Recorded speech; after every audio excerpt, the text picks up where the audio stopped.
So the second act of the series has finally begun. We took a little bit of a break. Obviously there was some production issues, so they had to do a cast interview, which was a fairly interesting special. A lot of times you get the typical recap episodes, but instead we got the cast kind of talking about the future of the series as well as just some individual questions, which I thought was a really cool special last week. But we're back into the swing of things, episode 6, and I have to say, if the remainder of this series stays exactly in this format, no action, just down-to-earth, slice-of-life, cute moments with Sana and Zouroku and the rest, I'm gonna be fine with this, because this is my kind of episode. The first half, it was really solid. I liked how they wrapped up the first arc. It was very entertaining. There was some action. However, I would be perfectly fine, and I'm really hoping we're not gonna get back into focusing on some grand, this is some evil organization and here's all this crazy action, because I feel like it would actually take away from it. We've already had essentially the kind of action-esque moments of it, the more kind of craziness. I would like to focus the remainder of this season just focusing on this little girl get to have a little girl life.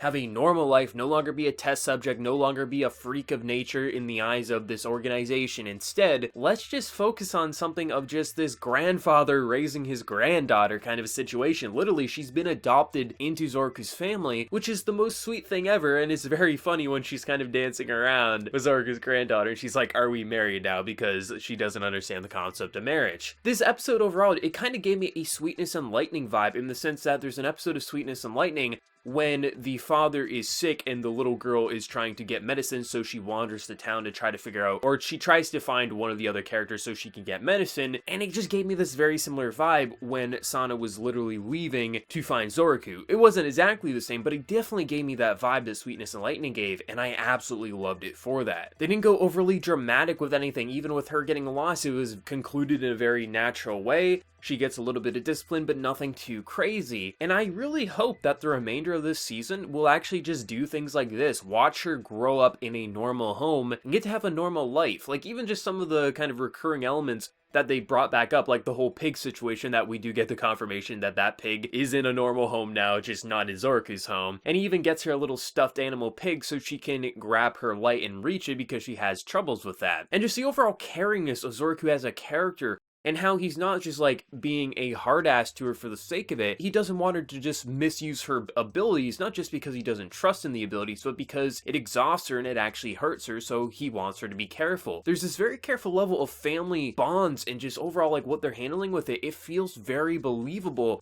And even though there is this slight magical element that was present in the episode, at the core, this felt like a grandfather and his granddaughter, and it was so nice seeing the adoption papers and her so happy that she gets to be a part of their family. I'm sure there's going to be a lot who are disappointed in the episode for it not being a crazy, here's the second arc, there's all this crazy bombs being dropped and all that other kind of stuff, but I honestly hope that it stays in this format. Will it? I actually don't know. I think it's a 50-50 shot. They easily could go into another kind of more insane arc with action and just more suspense and things like that. But I think because they did wrap up the entire big issue that they had, I wouldn't be surprised if the remainder of the season or even the series overall was in this format with maybe only a couple of things that are more escalated in tension off and on. This just really was my kind of episode. I thought definitely with the week break, you didn't notice any production issues in terms of the actual art quality and animation. It all just flowed very nicely, and it just had a smile on my face. I was relaxed watching the episode, and I really hope the remainder of the season can stick into this format for the most part, because I really like the slice of life vibe to it, even some Sweetness and Lightning vibes, which that was an amazing show. I just really want to see some more really cool family-driven stuff, and I hope episode 7 can continue on this path. But let me know your thoughts down in the comment section below. Did you love the episode? Did you hate it? Or do you think it was just okay? And before you leave, please be sure to like the video to show your support. If you're new to the channel, be sure to subscribe. So until next time, everyone, please take care and have a good one.